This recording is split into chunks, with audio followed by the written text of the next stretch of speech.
उत्तर प्रदेश के कौशाम्बी जनपद का धर्मा देवी इंटरमीडिएट कॉलेज इस विद्यालय के बच्चे लगातार यूपी बोर्ड से 10वीं और 12वीं में पिछले कई सालों से यूपी टॉप 10 में जगह बनाने में सफल होते रहे हैं। कल यूपी बोर्ड से 10वीं और 12वीं का रिजल्ट आया। इस विद्यालय की अनुष्का सिंह 96.8% अंक पाकर उत्तर प्रदेश में दूसरा स्थान पाने में सफल रही। हमारे साथ मौजूद हैं अनुष्का सिंह। अनुष्का जी, बधाई हो आपको। उत्तर प्रदेश में आप 12वीं में दूसरा स्थान लाई हैं। Thank you sir, thank you very much. दूसरा स्थान पाने में कितने घंटे की पढ़ाई आपने की है? सर रोजाना 6 से 7 घंटे पढ़ाई करती थी और डेली पढ़ाई करती थी। हार्ड वर्किंग करनी पड़ती थी और कंसंट्रेट होकर पढ़ना पड़ता था, यही है। आपका विद्यालय धर्मा देवी इंटरमीडिएट कॉलेज, इस विद्यालय से लगातार पिछले कई वर्षों से उत्तर प्रदेश में टॉप 10 सूची में जगह बनाने में सफल हो रहे हैं, चाहे वो 10वीं की परीक्षा हो या फिर 12वीं की परीक्षा हो। सर पहली बात तो यहाँ 8 पीरियड होने के बाद हमारे जो प्रिंसिपल सर हैं वो 2 घंटे की एक्स्ट्रा क्लास चलाते हैं, जिसमें जो स्टूडेंट के सारे डाउट होते हैं वो सारे डाउट क्लियर किए जाते हैं। और जो हमारे प्रिंसिपल सर हैं, सारे टीचर्स बच्चों को टिप्स देते हैं कि एग्जाम में कैसे कापियां लिखा जाती हैं और बच्चों की मिस्टेक कहाँ होती है, ये सब टिप्स बताते हैं, जिसके कारण हम लोग सफलता प्राप्त करते हैं। आपकी शुरुआती पढ़ाई कहाँ से हुई है? सर इसी स्कूल से हुई है। शुरू से? सर क्लास 6 से 12 तक यहाँ पढ़ा है और बाकी एक गांव में स्कूल था, वहाँ से पढ़ाई की। Yes sir. ये बताइए कि जैसे आपका 12वीं था, बोर्ड की परीक्षा थी, तो लगातार आप कितने घंटे घर में पढ़ाई करते थे? सर स्कूल के अलावा मैं रोजाना 6 से 7 घंटे घर में पढ़ाई किया करती थी। इसके अलावा क्या अलग से कोई कोचिंग? नो सर, मैंने कोई कोचिंग नहीं ज्वाइन किया था, बल्कि स्कूल में ही 2 घंटे की एक्स्ट्रा क्लास चलती थी, जिसमें बच्चों के डाउट सॉल्व किए जाते थे। एक्स्ट्रा क्लास जो चलती है, क्या उसका एक्स्ट्रा चार्ज भी लिया जाता है? नहीं, एक्स्ट्रा क्लास का कुछ भी हम लोग चार्ज नहीं लिया जाता है। जो टीचर होते हैं वो हमको फ्री में पढ़ाते हैं और सारे डाउट्स क्लियर करते हैं। जी। आखिर किस तरह से इस विद्यालय में जो टीचर हम मेहनत करते हैं छात्रों के साथ, मान लीजिए जो बच्चे कमजोर हैं, उनको कैसे? सर जो हमारे स्कूल के टीचर है, पहली बात बहुत ही क्वालिफाइड हैं और कमजोर बच्चे और जो भी तेज बच्चे सबको एक साथ लेके चलते हैं। उनके जो भी डाउट होते हैं वो चाहे जितनी बार पूछे, उनको हर बार बताया जाता है, तो उनके जो डाउट होते हैं सब क्लियर हो जाते हैं और कमजोर बच्चा भी अच्छा बच्चा बन जाता है। जब आपको पता चला कि उत्तर प्रदेश में दूसरा स्थान आपका है, क्या आपके घर वालों को पहले पता चला या आपको पहले पता चला? किसको जानकारी हुई? सर पहले तो मैं स्कूल में थी, पहले मुझे पता चला, बाद में मेरे घर वालों को पता चला। बाकी बहुत ही नहीं, फोन आपने किया कि आपके घर वालों ने आपको किया? सर पहली बात तो मैंने फोन किया था। किससे बात हुई? सर पापा से हुई थी। क्या बताया आपने? सर पापा से बोला कि रिजल्ट निकल आया है और मेरी यूपी में 2nd पोजीशन है। तो पापा का रिएक्शन क्या था?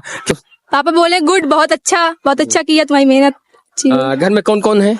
सर मेरे घर में मेरे बाबा हैं, वो टीचर हैं, और जो मेरे पापा हैं वो आर्मी में थे पहले, अब CISF में है, और मेरी मम्मी हाउसवाइफ है, मेरा भाई है और मेरी आजी है। आकांक्षा जी, आपने 12वीं की परीक्षा दी थी, तो क्या उम्मीद क्या थी आपको? क्या गेस आपने किया था कि कितना अंक मिलना है आप? सर वैसे तो मैंने तैयारी तो फुल की थी, अब मुझे इतना खुद पे भरोसा था कि मेरे यूपी में तो पोजीशन आएगी ही। इतना यूपी टॉप 10 में? नो सर, इतना था कि यूपी टॉप 5 में आएगी, क्योंकि मैंने तो मेहनत किया था। टॉप 5 में आपने उम्मीद लगाई थी? जी। फ्यूचर में क्या करना है? सर इन फ्यूचर मुझे सिविल सर्विस ज्वाइन करना, IAS बनना है। जी। Yes sir. अभी 12वीं के बाद तुरंत में क्या करेंगे? इसके बाद मैं JEE की तैयारी कर रही हूँ और ग्रेजुएशन BTech करना है और फिर सिविल सर्विस ज्वाइन करना है। सिविल सर्विस में जाएंगे। BTech करने के बाद इंजीनियर नहीं बनेगी? सर पहले तो इंजीनियरिंग करूंगी, वो B प्लान है, बाकी सिविल सर्विस तैयारी करती रहूंगी, उसमें निकले कि ना निकले मतलब तैयारी करती रहूंगी, बट B प्लान लेके चलना पड़ता है। जी। Yes sir. एक छात्र को पढ़ाई के लिए क्या करना चाहिए? उसका फोकस किस तरह से होना चाहिए परीक्षाओं में? सर परीक्षा की जहाँ तक की बात है, बच्चे को हार्ड वर्क करना चाहिए और डेली कंसंट्रेट होकर पढ़ना चाहिए, और मतलब पढ़ाई में कंटिन्यूटी बनी रहनी चाहिए, एक भी दिन का गैप नहीं होना चाहिए, और जो भी डाउट हो उनको पूछें, डाउट को छिपाएं नहीं, जो कुछ भी ना समझ आए वो टीचर से क्लियर करें और डेली पढ़ाई करें। सफलता का पैमाना क्या घंटों में मापा जा सकता है, या किस तरह से पढ़ाई की जाए? कि जैसे कोई बच्चा मतलब दिमाग में हो कि हम 8 घंटे पढ़ेंगे तभी सफल होंगे, हम 10 घंटे पढ़ेंगे तब सफल होंगे, या 4 घंटे पढ़ेंगे करेंगे तब सफल होंगे। सर सक्सेस पाने के लिए घंटे मैटर नहीं करते हैं, आप कितने घंटे कंसंट्रेट होके पढ़ते हैं ये आपका मैटर करता है। हमारे साथ खास बातचीत के लिए मौजूद हैं धर्मा देवी इंटरमीडिएट कॉलेज के प्रधानाचार्य राम किरण जी। सर, शुभकामनाएं कि आपके बच्चे लगातार पिछले कई वर्षों से 10वीं और 12वीं में यूपी में टॉप 10 की सूची में स्थान बना रहे हैं। जी बहुत बहुत धन्यवाद। ये तो बहुत ही सुखद क्षण होता है जब आपके विद्यालय का कोई बच्चा जो है प्रदेश मेरिट में स्थान लाता है, तो पूरा विद्यालय परिवार में खुशी की लहर दौड़ रही है और सभी लोग बहुत खुशी हैं। और इसके लिए जो है कठिन परिश्रम करना पड़ता है, बच्चों के सारे डाउट दूर करने पड़ते हैं और बच्चों को अतिरिक्त संडे से लेकर अतिरिक्त कोचिंग भी देना पड़ता है, और जिससे कि हमारे बच्चे जो है अच्छा कर पाते हैं परीक्षा में। कौशाम्बी नकल माफिया के रूप में मशहूर था, तो लोगों के दिमाग में एक धारणा थी कि अगर कहीं से हमारा बच्चा पास नहीं हो रहा है तो उसको कौशाम्बी में नाम लिखा दीजिए, पास हो जाएगा। देखिए, कठिन मेहनत करें और कठिन परिश्रम किया जाए तो कोई भी चीज असंभव नहीं है जी।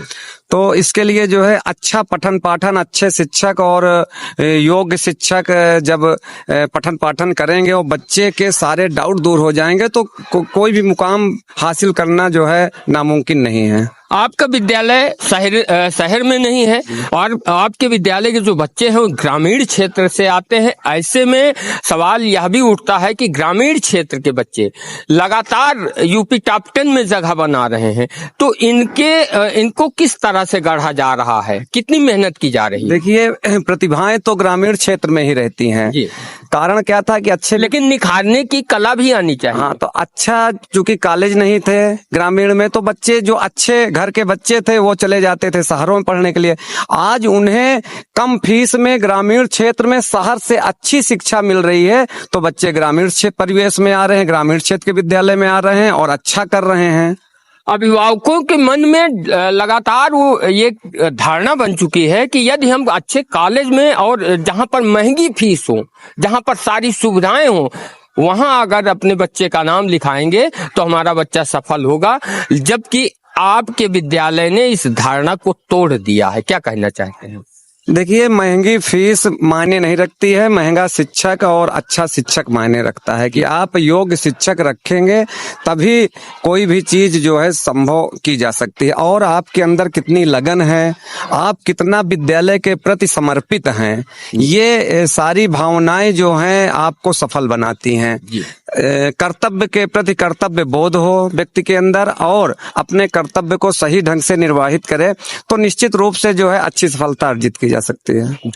टॉपर की फैक्ट्री बना है आपका विद्यालय है और आपको पुनः बधाई देंगे कि आप जैसे प्रधानाचार्य और शिक्षक आपके इस विद्यालय में जिस तरह से बच्चों के लिए मेहनत कर रहे हैं, बच्चों को जिस तरह से तैयार कर रहे हैं कंपटीशन के लिए, कहीं न कहीं बहुत बड़ी बात है।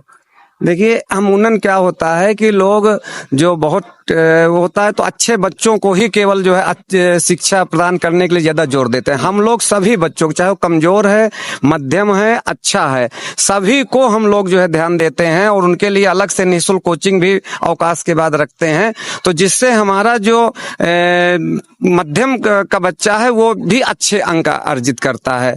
कमजोर है तो मध्यम के अंक अर्जित करेगा और जो है अच्छा वो तो ऊपर जाता ही है। तो इसके लिए जो है कठिन परिश्रम करना पड़ता है। जी, अब आपको मिलवाते हैं इसी विद्यालय की 10वीं की छात्राओं से जिन्होंने 10वीं की परीक्षा में कौशाम्बी में प्रथम स्थान हासिल किया है और दूसरा स्थान भी इसी विद्यालय की बच्ची ने किया है। क्या नाम है आपका? वैष्णवी। वैष्णवी जी, कितना अंक आपको हासिल हुआ 10वीं में? 95.67। कौशाम्बी में दूसरा स्थान। और आपका?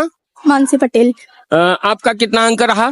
95.83% से कौशाम्बी जिले में प्रथम स्थान। आप दोनों कितने घंटे की पढ़ाई करती थी? हाँ, यहाँ जाने के बाद पहले स्कूल का होमवर्क करते थे और मतलब कि स्कूल में जितना चीज पढ़ाया जाता था उसको पहले हम लोग रिवीजन करते थे और सेल्फ स्टडी करते थे लगभग 5 से 6 घंटे। 5 से 6 घंटे। आप? यहाँ का होमवर्क तो करना ही होता था और जो जितना भी पढ़ाया जाता था उसका रिवीजन करना, उसे लर्न करना और सेल्फ स्टडी 3-4 घंटे। और टोटल क्या घर में मोबाइल आप लोग यूज करती? बिल्कुल नहीं, स्टडी के लिए मोबाइल सख्त मना था प्रिंसिपल सर की तरफ से। अच्छा, स्टडी के लिए भी आप लोग नहीं यूज करते थे? नहीं, जितने डाउट होते थे यहाँ टीचर से पूछते थे, और लेकिन मोबाइल में घर पर भी नहीं दिया जाता था, और यहाँ प्रिंसिपल सर भी मना किए थे। वहाँ मोबाइल में रील्स वील्स ये सब देखने की लत लग जाती है ना, इसीलिए। जी। मम्मी पापा क्या करते हैं? पापा कृषक हैं और मम्मी GRS में सेविका हैं, ग्राम रोजगार सेवक। आप घर में मोबाइल यूज करती थी? जी नहीं, ना हमारे घर में फोन नहीं दिया जाता था।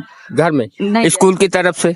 स्कूल की तरफ से क्या मन नहीं करता कि कभी रील देख लिया जाए? नहीं, रील हमको पसंद ही नहीं है। जी, वो प्रिंसिपल सर हमारे बोलते हैं जो डाउट हो उसको ले आके छांट के ले आके अपने टीचर से पूछ लो, उन्हीं से डाउट क्लियर हो जाते हैं।